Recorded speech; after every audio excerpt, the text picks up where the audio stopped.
썸네일은 팀 쿡과 만나는 사이였어요. 팀 쿡 잘 계세요? 잘 계시겠죠? 최근에 도치맘 네. 이수지 동영상 보셨어요? 네. 무슨 생각하셨어요 보시면서? 저는 그냥 웃기다고 생각했어요.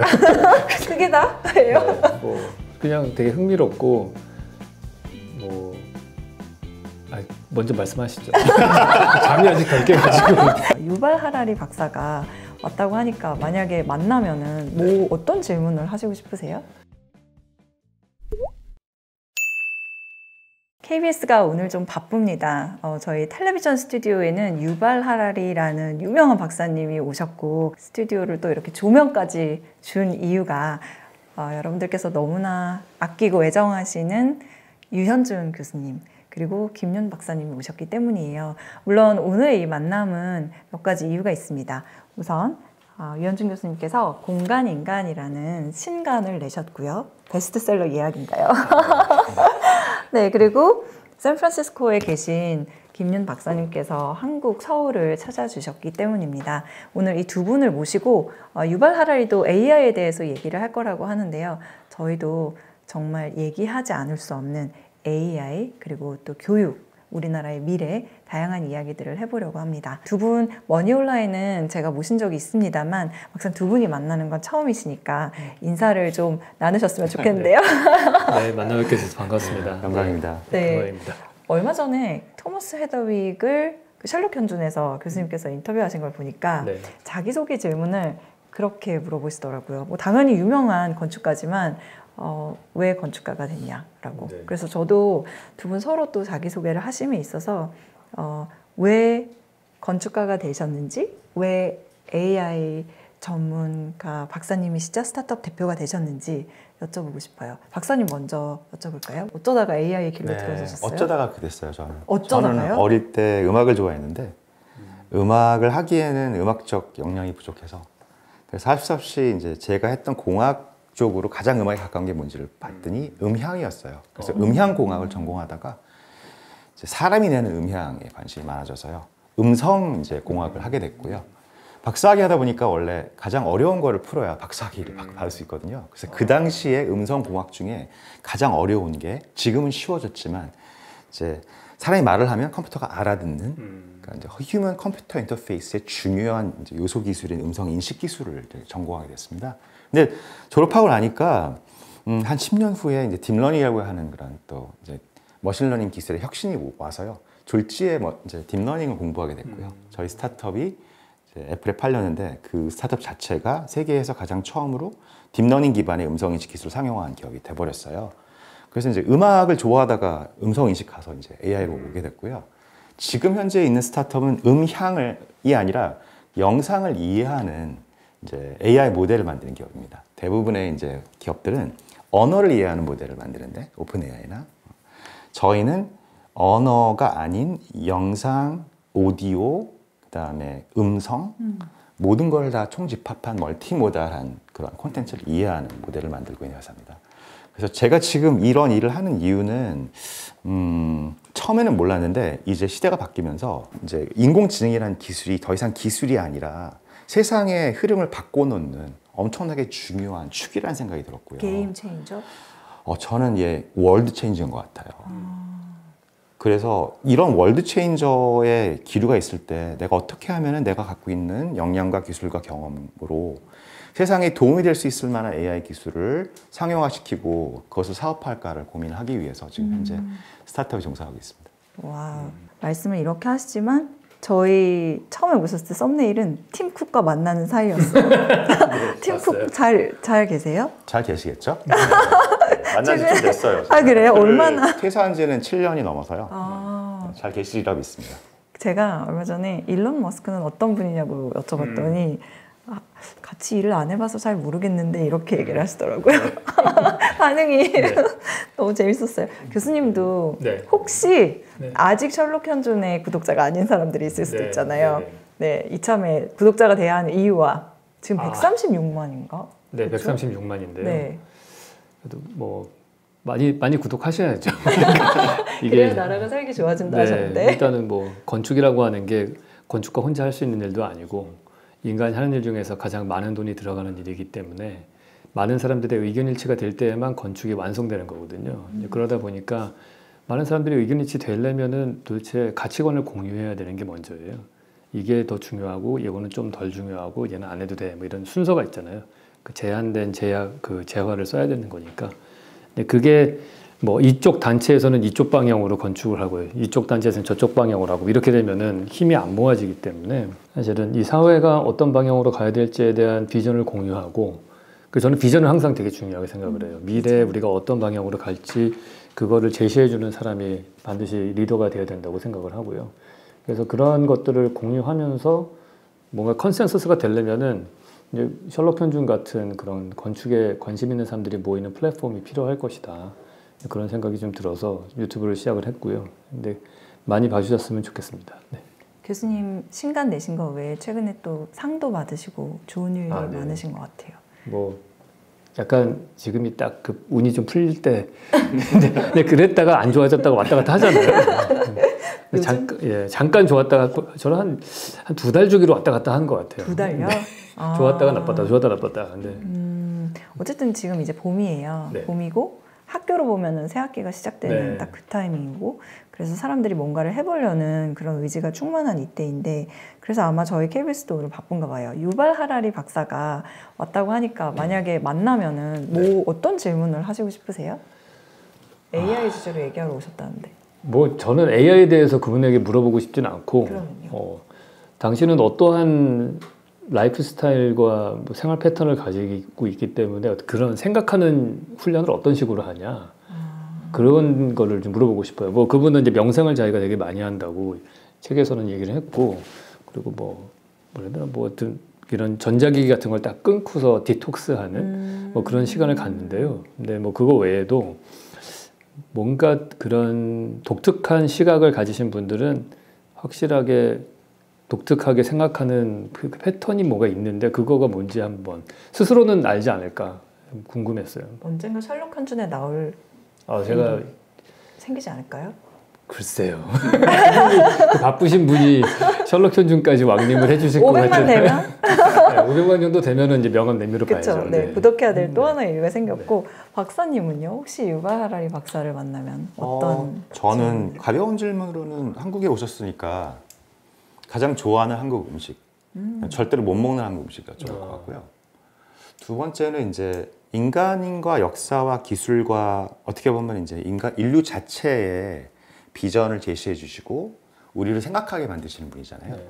근데 개인적으로는 목적 함수가 무엇인지, 그렇게 왜 태어났고 본인은 어떠한 곳을 향하고 있고 지금 어떤 실패를 했고 나중에 궁극적으로 가고자 하는 곳은 어디인지가 개인적인 질문을 해도 된다면 그렇게 질문을 좀 드리고 싶어요. 그래야만 제가 그분의 색깔을 알아야만 그분의 책을 읽을 때 조금 더 마음에 와닿을 것 같거든요. 두 질문 다 여쭤볼 수 있는 기회가 있었으면 좋겠다는 생각이 들었어요. 네, 유발 하라리께 두 분이 질문하고 싶은 건 그런 거고 제가 두 분께 질문하고 싶은 건 이런 겁니다. 가벼운 것부터 시작을 하면 AI 전문가, 또 교육자. 그래서 제가 무슨 얘기를 할까 하다가 최근에 도치맘, 네. 이수지 동영상 보셨어요? 네. 무슨 생각하셨어요? 보시면서? 저는 그냥 웃기다고 생각했어요. 그게 다예요? 네, 뭐 그냥 되게 흥미롭고 먼저 말씀하시죠. 잠이 아직 덜 깨가지고 커피. 머리가 안 돌아요. 커피요. 저는 이수지 씨 영상을 제 아내가 보내줬거든요. 보는 순간에 전율이 흘렀어요. 전율이요? 네, 천재신 것 같아요. 이수지 씨는. 그래서 울었어요. 네? 너무 웃겨. 너무 웃겨서. 웃으면서 이분 한번 만나보고 싶다. 왜냐하면 보통은 이제 우리나라 사회에서는 개그맨이나 예능인들은 좀 가볍게 근데 이분의 개그와 이분의 콘텐츠는 여러 가지 레이어가 있어서 울고 웃을 수 있는 콘텐츠를 만드시는 분 같아서 되게 뵙고 싶은 지금 마음이 간절하네요. 혹시 안 될까요? 여기서 지금 유발 하라리도 물론 좋지만 저는 오히려 유발 하라리보다 이수지 씨를 더 뵙고 싶어요. 그럼 그분 만나면 무슨 질문 하시고 싶어요? 그분 만나면 그 AI와 유머와의 관계를 좀 여쭤보고 싶어요. 왜냐하면 이분은 어떤 유머로 사람을 웃고 울게 하는 사람이잖아요. 그렇죠. 그 전문가이고 최고 수준에 계신 분인데 과연 AI가 본인보다 더 바뀌는 시대가 올 수 있을지에 대한 질문을 좀 드리고 싶어요. 오히려 이수지 씨가 박사님께 여쭤보려고 할 것 같은데 AI가 개그맨을 대체할 수 있을까? 왜냐면 요즘 직업에 대한 그러게요. 근데 이분은 천재라 어떻게 보면 AI 자체, 그러니까 웃기려고 하는 AI를 흉내내실 것 같아요. 웃기려고 하는 AI AI를 자체를 흉내내실 것 같습니다. 네. 그러니까 어딘가가 어설픈 걸 캐치해서 그거를 계속 이제 본인의 콘텐츠를 쓰고 본인의 예를 들면 뭐 도플갱거나 아니면 아바타가 있으면 그 아바타 갖고 이렇게 그 아바타가 하는 얘기들을 본인이 하는 것처럼 할 것 같고요. 그래서 저한테 그런 질문을 하신다면 저는 모르겠습니다. 저는 개인적으로는 앞으로 어떻게 될지 모르나 현재로서는 이수지만큼 웃긴 대한민국의 개그를 할 수 있는 AI는 안 나올 거라 생각합니다. 유현준 교수님께 조금 더 답을 생각하실 시간을 드리기 위해서 박사님 더 깊은 질문 들어가기 전에 AI가 뭐예요? 예를 들어 그러니까 우리 사회 어르신들이 도대체 AI가 뭐냐? 이제 와서 그런 질문 던지시는 분들이 있거든요. 그러면 좀 쉽게 설명해 주세요. AI 도대체 뭔지. 컴퓨터인데 인간이 많은 걸 가르쳐줘서 이제는 인간을 흉내내면서 자라고 있는 컴퓨터이고 어떤 면에서는 흉내내다 보니까 인간보다 훨씬 더 뛰어난 능력을 가지는 그런 소프트웨어 컴퓨터, 하드웨어 로봇이라고 설명드릴 것 같아요. 로봇요? 네. 소프트웨어 로봇도 사실 AI거든요. 그게 AI가 안 되면 사실은 우리나라뿐만 아니라 우리 세상이 그 디지털 세상에서만 AI를 접해서 정말 이 반쪽짜리 이익을 갖고 간다면 저는 조금 제약은 있을 것 같아요. 그래서 물리적 세상에서 우리를 도와줄 수 있는 그런 AI는 뭐 로봇이든 인바디드 에이전트든 뭐 전문 용어를 많이 쓰긴 하는데 저는 이제 하드웨어로 구현이 되어서 내가 물리적 세상에서 교류하고 만지고 상호작용할 수 있는 그런 기계가 있으면 좋겠고 아마 생길 것 같습니다. 근데 저도 우려하는 바는 이제 그런 부분이 당연히 그쪽으로 발전할 것 같고 그게 하나의 생태계가 될 것 같은데 우리가 지금 지구 환경이라고 보면서 아름답다고 느끼는 거는 유기체 생명체가 만들어진 그런 생태계잖아요. 그 자연스럽게 우리하고 같은 메커니즘으로 태양 에너지에 베이스를 둬서 뭐 식물이 자라고 초식동물 먹고 육식동물 먹고 이런 식의 그게 만들어졌는데 산업혁명 이후에 석탄 에너지와 뭐 화석 에너지를 써가지고 만들어진 새로운 생태계가 그때부터 만들어지기 시작을 한 거잖아요. 근데 로봇이라는 개체가 점점 늘어나게 되면은 지금 우리가 피부로 느끼는 거는 자동차나 비행기 정도 혹은 엘리베이터 이런 것들만 이 화석 에너지를 써가지고 움직이는 생태계의 일부가 됐는데 그 로봇이 개체가 늘어나면 늘어날수록 우리가 에너지 총량이라고 봤을 때 거기서 인간과 유기체가 쓰는 에너지의 총량에서 빼갈 거 아니에요. 근데 그렇게 되면은 그 우리가 익숙하게 봤던 환경의 것들이 많이 없어지고 그래서 뭐 매트릭스 같은 영화 보면은 마지막에 가면은 나무 한 그루 없는 세상이 나오는데 그 기계 생태계에서 봤을 때는 아무렇지도 않은 거예요. 그래서 걔네들이 보면 자기하고 아무 상관도 없는 유기체가 없어진 거니까. 그래서 그 비율이 우리 이제 건축하다 보니까 인간이 초원에 살다가 농사 지으며 살다가 도시에 살면서 딱 보면은 사진을 비교를 3장을 해보면은 점점 아티피셜한 풍경으로 바뀌는 거잖아요. 자연이 점점 사라지고 지금 거의 하늘밖에 안 남아있고 가로수 정도만 남아있는. 근데 거기에 이제 걱정되는 부분은 사실 그래요. 저는 당연히 그 방향으로 갈 것 같은데 그렇게 됐을 때 에너지가 그쪽으로 많이 뺏기면서 우리의 환경이 엄청나게 바뀌면은 거기서 유기체 몸을 갖고 있는 인간이 느끼는 소외감이랄까 약간 익숙하지 않은 그 우리가 갖고 있는 본능하고는 다른 괴리감을 점점 많이 느끼면서 살게 되지 않을까 그런 생각이 들어요. 환경이 더 삭막해진다는 네, 거죠. 삭막해지겠죠. 인간이. 그러니까 제한된 에너지를 우리가 무슨 핵융합 발전을 개발하기 전이라면은 제한된 에너지를 그들과 나눠서 써야 되는 거잖아요. 훨씬 더 많은 에너지가 필요할 거래요. 훨씬 더 많은 발전소가 필요할 거고 그렇게 되면은 그만큼 더 생태계 파괴가 더 가속화되겠죠. 갑자기 머니올라에 와서 비트코인을 공부하면서 봤던 그 채굴장이 떠오르네요. 네. 정말 수많은 기계와 소음으로 가득 찬 그런 그렇죠. 환경들. 저도 동의합니다. 걱정이 많이 되고요. 에너지가 효율이 정말 중요한데 아직 현재 기술로는 버추얼한 디지털에서 사는 오픈 AI 같은 모델도 쓰는 전력이 어마무시하고요. 또 이제 그것뿐만 아니라 이게 로봇이 개체가 돼갖고 나오면 이제는 물리적 세상도 우리한테 그렇죠. 이제 어떻게 보면 위협이 될 수도 있거든요. 재생이라든지 폐기 처리 여러 가지 이제 우리가 이 로봇이라는 개체가 살면서 겪어야 하는 이런 사회 문제가 저는 전방위적으로 생길 것 같아요. 그러면 소위 말하는 건축적인 아름다움, 미라는 것과 이 AI와 로봇의 세계는 조금 거리가 있나요? 그렇게 일반화하는 건 너무 성급한 일반화일까요? 우리가 저만 하더라도 단층짜리 주택과 골목길에 살다가 우리 아들 세대에 가서는 다 아파트에 주로 살잖아요. 이 친구들은 그걸 당연하게 생각하잖아요. 그 다음 제너레이션에 가면은 그거를 어느 정도는 그냥 나한테 선택권이 없다라고 느낄 거예요. 받아들이겠지만은 이제 본능적으로 그거에 대해서 피폐함을 자기도 모르게 느끼겠죠. 무의식적으로. 그러면서 그게 어떤 사회적 현상으로 많이 나타나게 되지 않을까 그렇게 생각이 들어요. 요즘 저는 이제 아이들을 둘을 키우면서 그 많은 막 그 이상한 학교 건축과 교육 환경에서 아이들이 성격적으로나 뭐 이렇게 심리적으로 뭔가 정상적이지 않은 그런 아웃풋을 제가 볼 때가 있는데 이제 그런 것들이 또 다른 형태로 나타나겠죠. 그래서 저는 아까 이수지 씨 네, 다시 돌아가서 이런 말씀드리면 저는 그걸 보면서 웃기기도 했지만은 되게 약간 저는 좀 솔직히 섬뜩하고 제가 개인적으로 느꼈던 저는 제가 제일 싫어하는 공간 중에 하나가 대치동 학원가예요. 그러니까 제가 우리 애도 거기서 학원을 다녔던 적이 있기 때문에 거기에 이제 픽업을 하러 한 10시쯤에 가면은 10시에 막 내거리에 막 경찰이 와가지고 너무 막 수신호하고 막 완전 무슨 아침 출근 시간보다 더 하거든요. 근데 그걸 보고 있으면 스트레스가 너무 쌓이는 거예요. 내가 왜 이게 스트레스를 받지? 교통체증 때문에 생기는 스트레스가 아니고 너무나 많은 인간이 극도로 경쟁하는 사회에 정말 인간의 경쟁에 안 좋은, 최고로 안 좋은 부분을 보는 것 같거든요. 그러니까 협동하는 인간도 있고 경쟁하는 인간도 있고 둘 다 사실은 밸런스를 맞춰야지 이게 발전을 하는 건데 거기 가면은 저는 너무 극단적인 세상을 보는 것 같아요. 그리고 그거에 또 특히나 선택권이 주어지지 않은 아이들이 있는 거기 때문에 그래서 그거를 사실은 그 아이들이 그런 피해를 보게 하는 거가 그 뒤에 있는 학부모들이 그런 의사결정을 내린 거잖아요.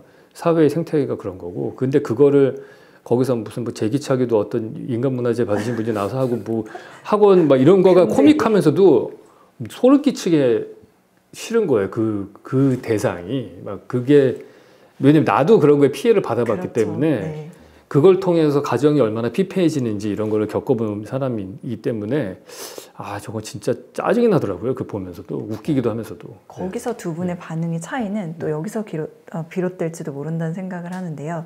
이제 박사님 같은 경우는 되게 좀 특이하게 미국에서 교육을 받으시고 한국에서 고등학교, 대학교 교육을 받으셨죠. 그리고 다시 미국의 대학원 교육을 받으러 가셨고 교수님은 한국에서 교육을 다 마치시고 학부까지 마치신 다음에 이제 미국에서 공부를 해보셨잖아요. 그래서 진짜 그 입시 지옥을 어느 정도는 좀 경험을 하셨고 물론 대치동 그때는 그 정도는 아니었겠지만 그런 입시 지옥을 똑같이 경험하시지는 않았을 것 같아요. 또 저 같은 경우에는 제가 초등학교 때 미국에 있다가 돌아오니까 언어를 상실해서 한국말을 알아듣긴 하겠는데 말을 못 하겠는 거예요. 그래서 고생 많이 했고요. 근데 이제 형편이 어려우니까 넉넉지 못해서 외국인 학교를 못 다니고 저는 중학교를 이제 그냥 보통 공립 학교를 다녔어요. 근데 저한테는 그게 커다란 축복이었던 게 그 3년 동안 이제 한국어를 배운 거죠. 글쓰기, 듣기, 말하기, 읽기 같은 걸 배워서 어떡하지 이제 왜냐하면 이제 사실 한국말을 잘하는 거랑 공부를 잘하는 거랑 공부를 잘해서 이 대학 입시에 관문을 통과하는 거는 다른 얘기잖아요. 근데 그때 이제 그 초기에 과학고등학교라는 게 생겨서요. 아주 옛날 얘기인데 저는 과학고등학교 카이스트를 경험한 제가 이제 10년 동안에 7년을 혹은 6년을 과학고 카이스트를 경험해서 저 같은 경우에는 엄청나게 복을 많이 받은 케이스죠. 운이 좋았고요. 왜냐하면 과학고 그 시절 때는 사실은 입시를 위한 교육이 아니라 미국 원서를 기반으로 저희가 배웠어요. 물리학, 화학, 수학, 그 다음에 생물학을. 그리고 카이스트 역시 시험도 국어, 영어, 수학, 과학이었는데 수학, 과학이 이제 600점이고요. 국어, 영어가 이제 100점이라 저는 국어는 거의 빵점 맞고 영어는 잘 보고 나머지 어떻게 해서 이제 들어갔는데 카이스트에 들어가니까 무학년 무학과라는 거예요. 이 학교가. 그래서 학년이 없고 학과가 없고 그래서 메이저는 자기가 정하면 되는 거고. 그래서 저는 이제 전기공학을 선택했죠, 전자공학을. 그런데 그렇게 잘 그래도 한국 시스템에서 잘 자라고 어느 정도 성공을 해서 대학원을 나가 봤더니 아마 교수님들 비슷하게 느끼셨을 거예요. 대학원 나가서 딱 보니까 일단 저보다 똑똑한 사람이 너무 많고요. 훨씬 잘 배운 사람들 훨씬 많고요. 박학다식하고 지식의 깊이나 넓이가 저보다 훨씬 더 뛰어난 사람들이 너무 많은 거예요. 그래서 제가 약간 자괴감이 들면서 나는 뭐 했지라는 생각이 들었고요. 두 번째는 아까 말씀드렸던 그 음악의 사랑, 음악에 관한 애정이요. 그래도 대한민국 교육 시스템이라는 하나의 틀에 갇혀 있다가 대학원 나오니까 너무 좋은 거예요. 그래서 제가 버클리 음대는 못 갔지만 대학원 때 항상 이제 음대에 가서 클래식을 들을 수 있고 내가 나름대로 음악 감상도 하고 여러 가지 음악 활동을 할 수 있게 되어져서 거기에서 힘을 얻어서 음향공학, 음성인식학에 간 것 같아요. 만약에 제가 카이스트 대학원에 있었으면 음악에 관한 나의 애정을 다시 그쵸. 느끼거나 강하게 저한테 이제 어떻게 보면 모티베이션이 돼서 제가 음성인식으로 갔을까? 어쩌면 그때 잘 나가는 반도체나 통신 쪽으로 나갔을 것 같긴 합니다. 그래서 저한테는 그게 약간 양날의 검인 게 너무 좋긴 한데 우리나라 교육 시스템의 틀이 많은 경우에는 너무너무 좋고요. 그리고 또 어떻게 보면 세계 상위 20%의 인재를 배출해내는 데는 정말 효율적이고 효과적이지만 네. 세상을 바꾸는 사람들, 그러니까 상위 0.1%를 길러내고 그 틀에서도 뭔가 잘 양육해서 그 틀을 벗어났을 때 세상을 향해서 갈 수 있는 그런 서포트를 주는 데는 좀 부족한 것 같아요. 저는 분야가 달라서 그런지 약간 더 다른 경험을 했어요. 어떤 경험이요? 예, 지금 교수님은 이제 갔을 때 와 세상에 이렇게 똑똑한 사람들이 막 그랬잖아요. 저는 유학 갔더니 별거 아닌데. 교수님 너무 뛰어나셔서 그래요. 아니 그게 제가 뛰어나서가 아니고 미국 내에서 건축 분야에 그렇게 뛰어난 사람이 안 가니까. 그러니까 진짜 뛰어난 사람들은 메디칼 가든지 로스쿨 가든지 뭐 그랬을 거 아니에요. 과학 분야에 계시든지. 근데 건축 분야는 상대적으로 그렇게까지 뛰어나지 않으니까 제가 가서 느낀 거는 어땠냐면은 얘는 너무 무식한데 얘네들. 그래서 근데 제가 왜 이렇게 무슨 얘기를 하면은 예를 들어서 뭐 생물 무슨 디자인할 때 컨셉을 설명할 때 생물 얘기하면은 제가 메이저를 학부 다닐 때 생물학과 나온 줄 알아요. 그리고 뭐 수학 얘기하면 또 수학과 나왔냐 그러거든요. 근데 그 이유가 뭐냐면은 저희 때는 한 15과목, 16과목을 공부를 했잖아요. 맞아요. 네, 고등학교 때. 그것도 엄청 암기식으로 네, 다 하고 암기식으로 다 알죠. 학력고사 때 저희는 과목이 좀 줄긴 했어도 10몇 과목을 시험을 봤기 때문에 이 학업의 이 스펙트럼이 너무 넓어요. 엄청 넓은 거예요. 근데 저는 사실 요즘에 약간 불만인 게 우리 애들을 보니까 수능 볼 때 한 6과목 공부하나? 그 과목이 너무 줄어들어서 이게 문제가 뭐냐면 6과목밖에 안 보니까 얘네들이 재수하면 유리해지고 삼수하면 더 유리해지고 그러니까 계속 시험 치는 스킬이 늘어날수록 유리해지고 그러니까 재수 삼수를 막 하는 일이 생기는 것 같아요. 그래서 나는 오히려 우리의 강점이었던 스펙트럼이 넓은 교육을 하는 거가 너무 없어진 게 아닌가. 그러니까 우리 놀랐어요. 저는 학교 다닐 대학을 갔더니 대학은 또 교수님들이 그때는 학생 대 교수의 비율이 너무 차이가 나서 교수님들 수업 시간에 많이 안 들어오신 분들이 많아서 설계 수업 같은 경우에는 그 이분들은 학생들에게 설계는 이런 거야라고 가르친 게 별로 없어요. 좋게 말하면 자유를 엄청 주는 거예요. 그냥 애들이 알아서 그냥 하는 거예요. 하는 애들끼리만. 그러니까 뭐 얘기를 할 때에도 위에서 권위 있는 분이 막 이렇게 설계해야 되라고 이렇게 해주시는 분이 없으니까 자연스럽게 몇 년 동안 그냥 내가 하고 싶은 건 계속 하니까 되게 좋았는데 미국을 갔더니 교수님이 너무 간섭을 하는 거야. 뭐 하나부터 열까지는 뭐 이러면 안 되고 이렇게 설계해야 되고 그래서 아니 내가 등록금 내고 다니는데 왜 나한테 이렇게 간섭을 하냐고. 그래 내가 생각한 미국 교육은 이게 아닌데 그 트러블이 많았어요. 그때는 오히려. 네. 그랬구나. 근데 아까 말씀하신 그 과목을 여러 개, 네. 저도 그렇게 과목을 여러 개 공부했지만 오히려 이제는 네. 챗GPT나 AI가 나오면 그렇게 많은 과목을 공부할 필요가 없어지는 게 아닐까라는 생각이 들었어요.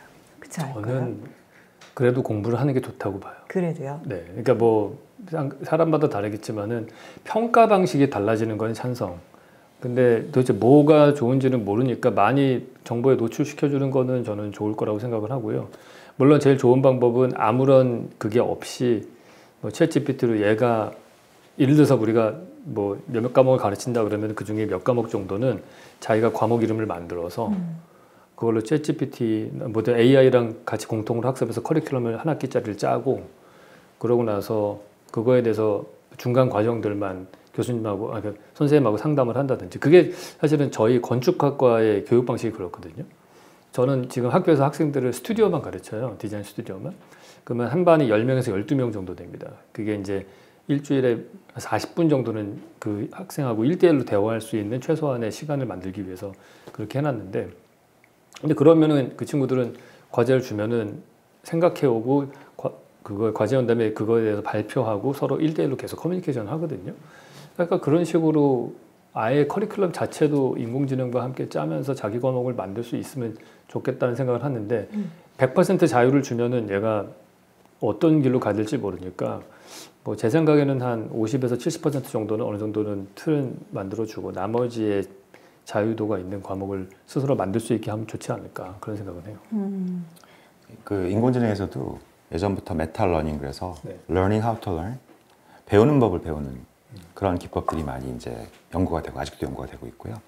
그래서 예를 들면 지금 reason이라고 하는 네. chain of thought라고 하는 것도 어떻게 하면 생각을 더 잘해서 주어진 시간 안에 혹은 시간이 지나더라도 컴퓨팅을 이용해서 내가 조금 복잡한 문제를 잘 풀 수 있을지에 대한 내가 배우고 학습하고 그 문제를 푸는 과정을 조금 이제 AI가 잘하기 시작했어요. 저는 좀 웃긴 게 이 AI가 잘하는 분야들이 대부분 보면 수능과 같은 네. 정량적으로 측정이 비교적 쉬운 수학, 과학이나 논리 영역 같은 데서 되게 뛰어나게 잘하고 있어요. 그렇다면 우리나라 교육 시스템이 그렇게 AI가 점점 잘해서 이제는 어쩌면 그 알파고처럼 수능 만점은 그냥 기본적으로 나오는 AI가 나왔을 때는 그러면 거기에서 수능을 만점을 만든다는 게 지금 우리 세대의 아이들한테 무슨 의미가 있지? 라는 생각을 하게 되고요. 저희도 사회적으로 봤을 때는 수능에서 덜 틀린 이제 학생들이 가장 좋은 학교를 가고요. 사회에서도 나와서 교수님 같은 분들은 좀 익셉션이지만 사회에서 실수를 덜한 사람들이 나중에는 성공을 많이 하게 되는 케이스가 있어요. 그런데 AI도 마찬가지거든요. 그 AI 목적 함수는 뭔가를 더 잘하려는 게 아니라 실수를 줄이는 게 목적 함수예요. 그러면은 우리가 생각해 봐야 될 거는 저는 이제 언제나 AI를 하찮다고 생각합니다. 하찮은 AI의 목적 함수랑 우리가 살아가고 있는 지금 2025년도에 우리나라 어떻게 보면 세계 최고 수준의 인적 자원을 갖고 있는 대한민국의 목적 함수가 비슷하면 그건 아닐 것 같아서 그러면 수능을 바꾸기는 어려우니까 제가 보기에는 그러면은 문제의 본질, 그러니까 learning how to learn, 그러니까 지금 AI가 잘하려고 하는 학습 방법, 내가 어떻게 하면 더 잘 배울 수 있을까? 어떻게 하면 내가 조금 더 나은 인간이 될 수 있을까를 고찰하고 고민하고 그 능력을 배양시켜주는 뭔가 커리큘럼이 같이 있으면 그러면 수능은 일단 너무 잘 보는 거고 그중에서 뛰어난 아이들은 그거 플러스 내가 문제를 잘 해결할 수 있는 여러 종류의 문제, 내가 한 번도 보지 않은 문제 혹은 문제를 정의할 수도 있고요.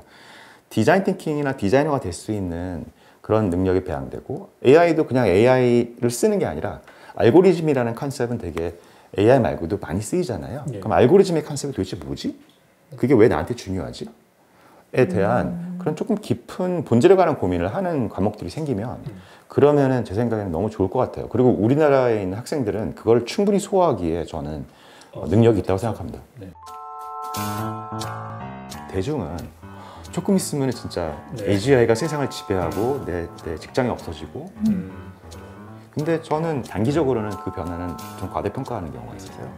그렇지는 않을 것 같고요. 미래를 제시하는 것 중에 익사이팅한 것은 제가 보기에는 피지컬 AI인 것 같아요. 젠스는 현 세대가 가장 열광할 만한 스토리를 잘 내러티를 풀어서 2025년은 피지컬 AI, 로봇, 오픈소스 있게 된 거죠. 우리가 애완동물을 키우면서 좋은 이유는 애완동물하고 자라면서 얘의 지능과 내 지능이 약간 이게 교감을 하면서 맞춰져 가잖아요, 서로. 근데 그 인공지능이 메인 네트워크로 연결된 인공지능이면은 얘는 나하고만 커스터마이즈 되고 나를 이해하는 존재라는 느낌이 안 들기 때문에 그래서 그게 되게 중요한 것 같아요.